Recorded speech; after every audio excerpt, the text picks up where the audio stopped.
আসসালামু আলাইকুম। Hello viewers, কেমন আছেন সবাই? আশা করি সবাই ভালো আছেন। তো আজকে নিয়ে আসলাম নতুন একটি ভিডিও।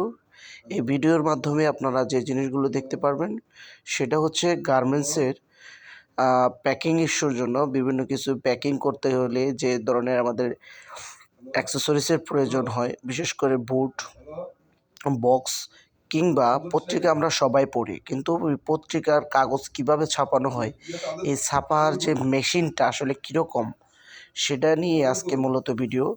তো আমার এই ভিডিওর মাধ্যমে কিভাবে বিভিন্ন স্টিকার কিংবা প্যাকেজিং বোর্ডের গায়ে প্রিন্ট করা হয়, কিংবা পেপার ছাপানো হয়, এই মেশিন নিয়ে আজকে আপনাদের নিয়ে আসছি। আপনারা ভিডিওটা দেখতে থাকুন।